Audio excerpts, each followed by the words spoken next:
superstar Davante Adams is heading to the Las Vegas Raiders in exchange for a first-round pick this year and a second-round pick this year to the Green Bay Packers. This trade came yesterday, and to some, it may have been a surprise. To others, it may not have been. There are reports coming out of Green Bay that the Green Bay Packers and Davante Adams were never actually close to having him play this year under the franchise tag. Reports came out saying that even Aaron Rodgers knew before he signed his big contract that he would not have Davante Adams heading into this 2022 season. Now he sees his star wide receiver head on over to Las Vegas to play with his former college quarterback in Derek Carr. They teamed up to dominate college at Fresno State. This deal was huge for Vegas, and really it's huge for Green Bay too. What were your thoughts on this deal as a whole? And really, how does Davante Adams impact the Las Vegas Raiders in this wild division of the AFC West? This is huge. This is huge for the Raiders. Vinny Milani labeled the Raiders losers after day one of free agency. You said the Raiders are losers. And ever since then, they signed Chandler Jones and they go out and make a trade for Davante Adams. Listen, this guy is the best receiver in football. He's number one in yards, touchdowns, receptions since 2016. He is an absolute technician running routes. His separation is like nobody else in the NFL, and he does it all without even the glitz and the glamour of the wide receiver. We talk about the diva-esque mentality. He doesn't do that. We don't see, like he's mentioned this before on some of his interviews. You don't see workout videos from Davante Adams during the offseason and what he's doing. Like, he just goes out there and he works. He's been that way since before Fresno State when he redshirted. He was the 53rd overall pick.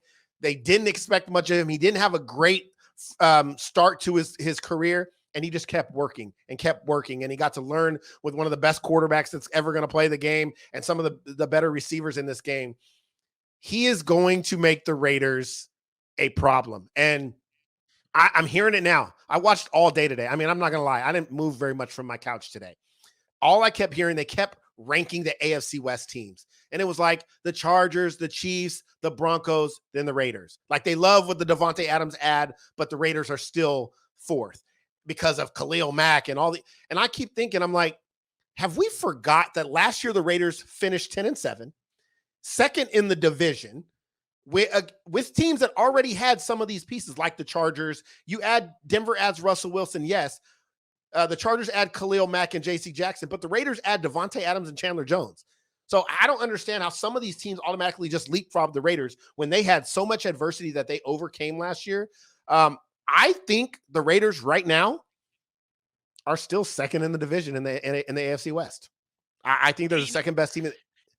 I don't care that the Chargers just added Khalil Mack and J.C. Jackson. I get it. That's great ads. But I don't see how you could have watched the Raiders play the Chargers last year, that last week of the season, and then you add Khalil Mack and J.C. Jackson, and then the Raiders get Davante Adams and Chandler Jones, and you say, oh, the Chargers are just better now.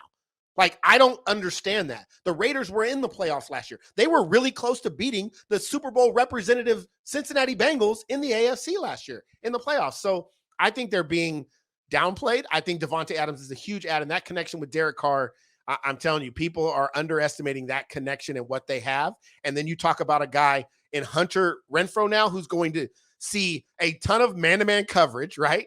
And then Darren Waller, how you can't double him now. Like, Josh Jacobs is still there. That offense is going to be scary. People are still sleeping on the Raiders, even with the news. It's going to be fun to watch, and they're not done yet. You might see Stephon Gilmore land there. And if that happens, you might be looking at the winner of the AFC West. Oh, man. It's fun. Like, it is kind of funny that you're still very strong on the Kansas City Chiefs to locking down that division because of what Patrick Mahomes and Andy Reid bring to the table. And man, this is just this. It's not just them. It's not just them. They're a veteran team. Look, they just added Juju Smith-Schuster themselves. Like, that's a huge ad for them. They've been looking for a number 2 wide receiver for a number of years, and they've had Byron Pringle and Demarcus Robinson and a shell of Sammy Watkins. I'm not disrespecting. I'm just saying there's a difference bringing in Juju, right? And then now you have a healthy Clyde Edwards-Helaire. Maybe you bring back a Jerick McKinnon. You lose a Charvarius Ward, but you go add a Tyrann Mathieu, but you go add a safety in Justin Reed. And they're probably not done yet. They're still going to make some more adjustments. And then you have the best quarterback in football in Patrick Mahomes and Tyreek Hill and Travis Kelce. And so, yeah, I'm still going to lean towards Kansas City being the favorite. I told you I will until somebody knocks them off. It's just as simple as that. Fair. That is fair. So on the Green Bay side, and it's funny you brought up the fact that I called them losers on Monday, but this trade has apparently been in the works for a while now. Like this has been the Green Bay has been well aware. Everyone in Green Bay has been well aware of Davante Adams not wanting to play under the franchise tag. It was almost like a formality just to hand him that franchise tag, even like knowing that he was not going to play under it, especially when the reports came out last night that Ian Rappaport said that Green Bay offered him even more money than what Las Vegas was going to offer him. So he wanted out of Green Bay. Who's to blame within the Packers organization, whether it be the front office, whether it be Aaron Rodgers? Who's to blame in Green Bay for the departure of Davante Adams? No, I don't. I saw that look. I don't think it's Aaron Rodgers' fault. I'm not on the side of everyone. Like Aaron Rodgers has to be the most hated person in the NFL. He has to be. Like there's so much hate on Aaron Rodgers, blaming him for every little thing that goes wrong with the Packers organization. It blows my mind. It blows my mind. I don't know why you mentioned his name. Listen, Aaron Rodgers is not to blame here. Aaron Rodgers and Davante Adams have a really good relationship.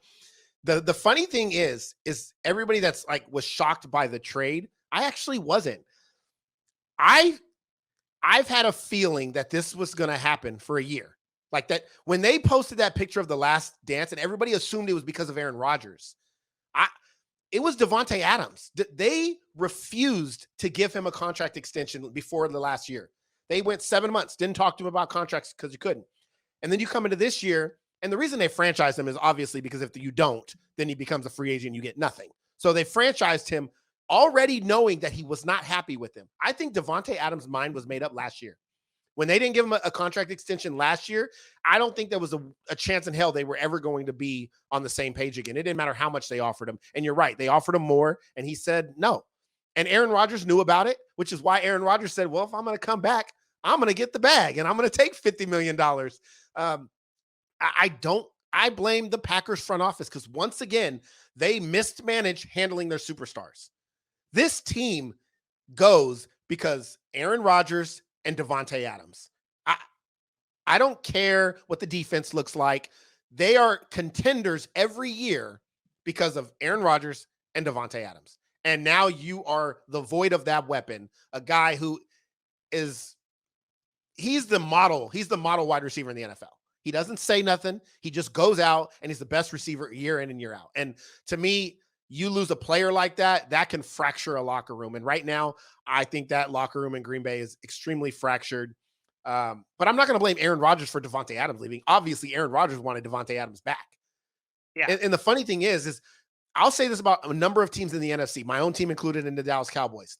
It's funny how none of them can afford any players, right? None of them can go get players. And then you watch all these other teams load up. Salary cap, who cares? Deshaun Watson, you want guaranteed money? We got you. We'll take on $20 million of Amari Cooper salary. Bills, Von Miller, $120 million, whatever. We got Josh Allen. We just paid him too. We don't care. Like, it's funny how those franchises can manage the cap and still make a way to find players to bring them and help them win. The Rams did it last year. To me, it's just been Green Bay being cheap, mismanaging their players, and not making them a priority. And right now, the Packers went from being a favorite in the NFC to good luck. Minnesota might win that division. Oh my. And that's with Aaron Rodgers. And I'm not doubting Aaron Rodgers, but he has nobody right now. He has Alan Lazard as his number one weapon. Hey, man. And they lose Darius Smith. Hey, man. I would really appreciate if you didn't disrespect Mercedes Lewis like that.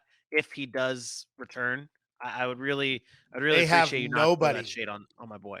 Yeah, no, they don't. You're right. They don't.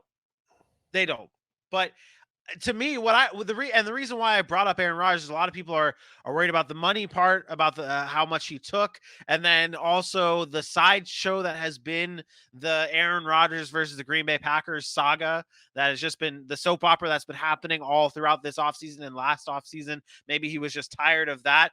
But to me, it's easy. It's plain as day. Like it's so simple. Davante Adams was tired of the front office, and B, he wanted to link back up with Derek Carr. That was what it is. These guys, he wanted to be with Derek Carr, and that relationship was stronger than whatever was going on in Green Bay. Now, what you said is huge. Green Bay now has to fill a major hole in that wide receiver group, with now just Allen Lazard being their real wide receiver threat. These are the remaining wide receivers here in free agency. You got Odell Beckham Jr., AJ Green, Julio Jones, Jarvis Landry. There's some decent names on this list, and then there's ain't also no Davante Adams. Yeah, there's no Davante Adams, but there are some interesting names on this list, and they have been in talks with Marquez Valdes-Scantling to bring him back. But out of this list, what wide receiver do the Green Bay Packers need to prioritize, maybe other than Marquez Valdes-Scantling? I'm not even a big Marquez Valdes-Scantling guy. He couldn't even be the number 2. He got surpassed by Allen Lazard. So he was the number 2, and he got pushed down the depth chart. So I'd let him walk. If they want to sign a guy, they need to go out and trade for Robert Woods and sign Jarvis Landry. Okay. Simple. Then you have a receiving core of Allen Lazard, Jarvis Landry, and Robert Woods, and then you have something. If they don't do anything short of that, they're not doing anything.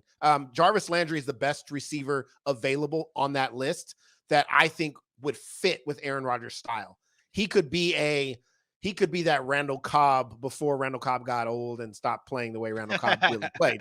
He's better than Randall Cobb, right? So I think you go sign Jarvis, you trade for Robert Woods, and then you go draft receivers. And then that's the only way. It's the only way. I'm not very excited about what Green Bay is doing here. Aaron Rodgers got paid, but I'm wondering now I'm wondering if Aaron Rodgers just did it to stay in Green Bay his whole career. Because if I'm Aaron Rodgers, maybe I would have went somewhere else. But I don't know. I just get the whole AFC. Money talk. The whole money talk is just getting me, because Zadarius Smith came out today and said, well, it's hard to run a franchise and win when you get a quarterback that's making, whatever of the salary cap. And he's basically a shot at Aaron Rodgers and to the Green Bay franchise. But I'm like, no, it's not, because we've watched teams do it. The Rams just did it. They paid everybody, then traded for everybody, and they won. So you can do it. We're watching teams do it now in the AFC West. So there's ways around it. It's just a matter of philosophy. And the fact of the matter is right now Green Bay is mishandling this, and they better. Otherwise, I feel like Aaron Rodgers retires. If Minnesota wins that division, this will be Aaron Rodgers' last year. He'll retire. Spicy. He'll retire. Remember that one. 48 minutes into episode 8. Remember that one. He'll retire. That one. Like, why would you want to come back and go? You've been 13-3, 13-3, 13-4. Yeah. Best receiver in football has been on your team, and you've been asking for weapons. And what do? They trade him. I mean, because you have to. He wasn't going to play, and you get nobody else. Like, Aaron Rodgers is Superman, but he ain't that damn good. I don't know. I want to throw out a name before we move on to our last headline of the night. Watch out for George Pickens, wide receiver out of Georgia, with that extra first-round pick in the draft. And I know we're going to be covering the draft a lot. He's going in the first round? I like him a lot. I think he's a very good wide receiver, whether he goes with Green Bay's second first-round pick or their first-round pick. Wait, Green Bay has 2 now, right? They have 2 now. Can you name the last time the Green Bay Packers selected a wide receiver in the first round? It's been a while. It was Javon Walker in the year 2000 or something like that. Yeah. Well, maybe this is the year, and they take. I can't imagine they don't go wide receiver in the first round. But watch out for George Pickens, ladies and gentlemen. That's my sleeper nug early on before draft season starts for us.